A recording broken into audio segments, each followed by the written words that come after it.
اردو کور کے معزز دوستو، حضرت محمد مصطفیٰ صلی اللہ علیہ وسلم اللہ تعالیٰ کے آخری نبی ہیں اور ان کے بعد کوئی نبی آیا ہے اور نہ ہی آئے گا۔ ناظرین، یہ اقرار نامہ ہمارے ایمان کا باقاعدہ حصہ ہے اور اس سے انکار کرنے والا کذاب ابن کذاب کسی گندی نالی کا کیڑا تصور کیا جائے گا۔ ہمارے نبی آقائے دو جہاں حضرت محمد صلی اللہ علیہ وسلم نے خود پیشگوئی کی تھی کہ ان کے بعد کئی ایسے لوگ نبوت کا جھوٹا دعویٰ کریں گے۔ اس سے قبل بھی بے شمار کاذبین اور دجال کی اولادوں نے نبوت کا جھوٹا دعویٰ کیا تھا۔ آج ایک بار پھر اللہ تعالیٰ نے ہمیں رمضان ہی میں امتحان میں ڈالا ہے۔ ایک ملعون ابن ملعون اور ابلیس کے ناپاک عزائم کی ترجمان خاتون نے اپنی بہن ثناء اللہ کے متعلق نبی ہونے کا ناپاک اور جھوٹا دعویٰ کیا ہے۔ نبوت کا جھوٹا دعویٰ کرنے والی خاتون ثنا کی لاہور میں موجودگی بتائی جاتی ہے، جبکہ فیصل آباد میں اس کی بہن ہنا انجم جھوٹے نبی کی تعلیمات کو کھلم کھلا عام کر رہی تھی۔ اس ناپاک اور غیر اسلامی کام کے لیے ہنا سوشل میڈیا کو بروئے کار لا رہی تھی، لیکن جو ہی شیر دن مسلمانوں کو اس خاتون کی موجودگی کا علم ہوا تو ان کے ایمان کی تڑپ نے انہیں جگا دیا اور یہ سب وہاں اس ملونہ اور کذاب خاتون کو سبق سکھانے کے لیے پہنچ گئے۔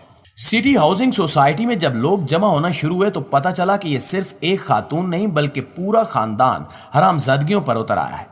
یہ سارے مل کر نعوذ باللہ ثناء اللہ نامی خاتون کو اللہ کا نبی مان رہے تھے اور اس خبیث عورت کی تعلیمات کو بھی عام کر رہے تھے۔ پولیس نے بر وقت کارروائی کرتے ہوئے ہنا اور گندی نالی سے پیدا ہونے والی اس کی فیملی کو حراست میں تو لے لیا، لیکن قانون نافذ کرنے والے ادارے یہ ضرور یاد رکھیں کہ اس بار کوئی آسیہ ملونہ کے خواب آنکھوں میں سجائے منتظر نہ رہے۔ ہم عقیدہ ختم نبوت کے راہی ہیں اور اس بار نہ کوئی غلام احمد قادیانی بچ نکلے گا اور نہ ہی کوئی آسیہ ملونہ کی صورت یورپ بھاگ نکلے گی۔ ہم ہمیشہ خالصتاً اپنے نبی کی ناموس و حرمت کی بات کرتے رہیں گے۔ ہم سب کا مشن ہر لمحہ آقائے دو جہان نبی آخر الزماں حضرت محمد مصطفیٰ صلی اللہ علیہ وسلم کی ختم نبوت پر پہرا دینا ہے۔ فیصل آباد میں جس نے نبوت کا جھوٹا دعویٰ کیا ہے اور فتنہ قادنیت کو ہوا دی ہے، وہ اس وہم میں نہ رہے کہ اس بار بھی امریکہ اسے بچانے کے لیے آ جائے گا۔ کسی کی یہ اوقات اور جرت نہیں کہ وہ ہمارے نبی حضرت محمد صلی اللہ علیہ وسلم کے بارے میں کچھ بول سکے۔ نبوت کا جھوٹا دعویٰ کرنا تو بہت دور کی بات ہے۔ دوستوں، میں موجودہ حکومت کی کمزوریوں اور ناکامیوں کا خوب اندازہ ہے۔ ہم ان کے حواریوں اور ان کی ڈوریاں ہلانے والوں کو بھی جانتے ہیں۔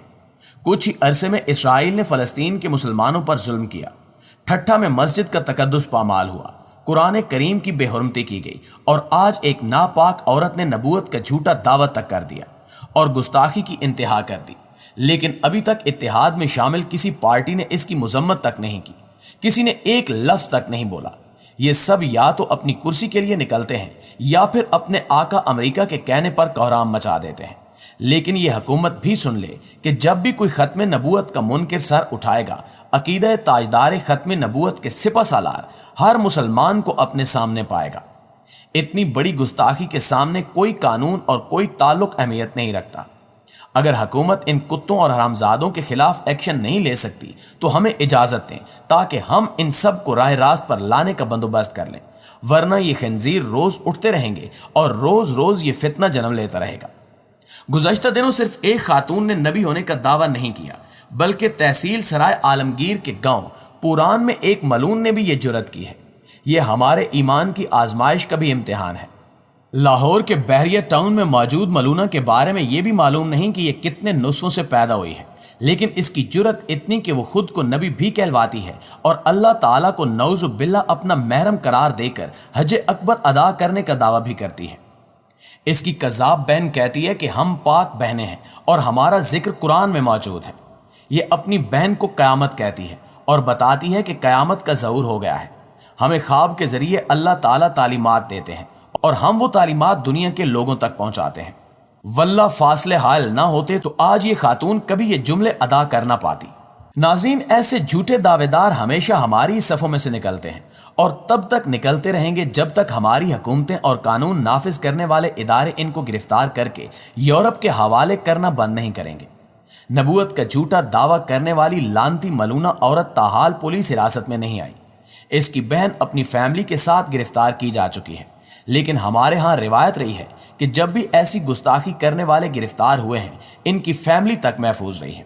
بعد میں ان کو یورپی ممالک میں آسیہ کی طرح اسائلم دے دیا جاتا ہے اور یہ لوگ باہر جا کر اپنی تعلیمات کا پرچار کرتے ہیں اور مزید بھونکنے والے کتے پیدا کر کے دین حق کو نقصان پہنچاتے ہیں، لیکن اس بار ہم مزید ایسی ناپاک حرکتیں کبھی برداشت نہیں کریں گے۔ ہم ایسی خارجہ پالیسی کو جوتے کی نوک پر رکھتے ہیں جو ہمارے پیارے آقائے دو جہاں کی تقدس کو رون کر بنائی جائے۔ بحیثیت مسلمان ہمارا یہی مطالبہ ہے کہ اس خاتون کو اپنے سارے پیروکاروں سمیت گرفتار کر کے سر عام پھانسی دی جائے، تاکہ دنیا بھر کو یہ پیغام مل سکے کہ حضرت محمد صلی اللہ علیہ وآلہ وسلم کی شان میں گستاخی کرنے کی سزا حقیقت میں سر تن سے جدا کرنا ہے۔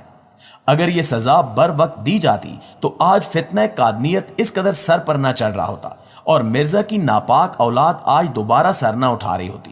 لیکن افسوس کہ حکومتی سطح پر ہمیشہ کمزوری دیکھنے کو ملی ہے اور چند ڈالروں کے عوض ہمارے حکمران سرکار دو جہاں کے تقدس کو پامال ہونے دے رہے ہیں۔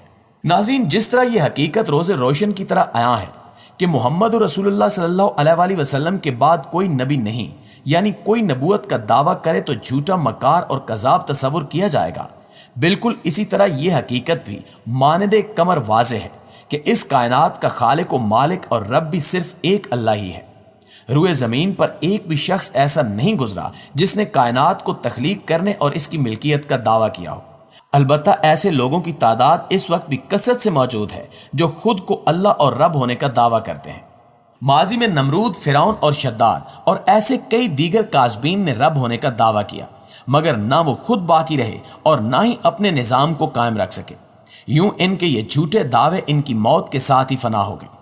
اسی طرح رسول اللہ صلی اللہ علیہ وآلہ وسلم کی نبوت کے بعد یہ سلسلہ ہمیشہ کے لیے ختم کر دیا گیا، اور وہ پیغام جو انبیاء کرام کے ذریعے مختلف ادوار کی مختلف قوموں کو دیا جاتا تھا، اسے قرآن مجید فرقان حمید کے ذریعے ہمیشہ کے لیے محفوظ کر دیا گیا، تاکہ آئندہ دور کے انسان خود اس سے رہنمائی حاصل کر سکیں، وہ نظام قائم کر سکیں جو اللہ تعالیٰ کی منشا اور انبیاء کرام کا مشن تھا۔ پہلی صدی سے لے کر آج تک ہر زمانے کے اور پوری دنیا اسلام میں ہر ملک کے علماء اس عقیدے پر متفق ہیں کہ محمد صلی اللہ علیہ وآلہ وسلم کے بعد کوئی شخص نبی نہیں ہو سکتا، اور یہ کہ جو بھی آپ صلی اللہ علیہ وآلہ وسلم کے بعد اس منصب کا دعویٰ کرے یا اس کو مانے وہ خارج از ملت اسلام ہے۔ امام ابو حنیفہ کے زمانے میں ایک شخص نے نبوت کا دعویٰ کیا اور کہا کہ مجھے موقع دو، میں اپنی نبوت کی علامات پیش کروں۔ اس پر امام اعظم نے فرمایا کہ جو شخص اس سے نبوت کی کوئی علامت طلب کرے گا وہ بھی کافر ہو جائے گا، کیونکہ رسول اللہ صلی اللہ علیہ وآلہ وسلم فرما چکے ہیں کہ لا نبی بعدی، پس اس کے بعد ہمارا عقیدہ ہے کہ نبی صلی اللہ علیہ وآلہ وسلم کے بعد کوئی نبی نہیں ہے۔ حضور صلی اللہ علیہ وآلہ وسلم کے بعد جو شخص بھی اس مقام کا دعویٰ کرے وہ جھوٹا، دجال، گمراہ اور گمراہ کرنے والا ہے، خواہ وہ کیسے ہی شعبدے، جادو، طلسم اور کرشمے بنا کر لے آئے۔ دوستو، اس خاتون کی طرح دعوے دار بڑے آئے، مسیلمہ کذاب مالون سے لے کر مرزا قادیانی ملون تک، مگر سبھی نیست و نابود ہو گئے، اور اس ملونہ کا نام بھی صفحہ ہستی سے جلد مٹ جائے گا۔ ان جھوٹے مدعیان کا نام باقی تک نہیں رہے گا، مگر ہمارے پیارے آقا نبی صلی اللہ علیہ وآلہ وسلم کا نام قیامت کے بعد بھی قائم و دائم رہے گا انشاءاللہ تعالی۔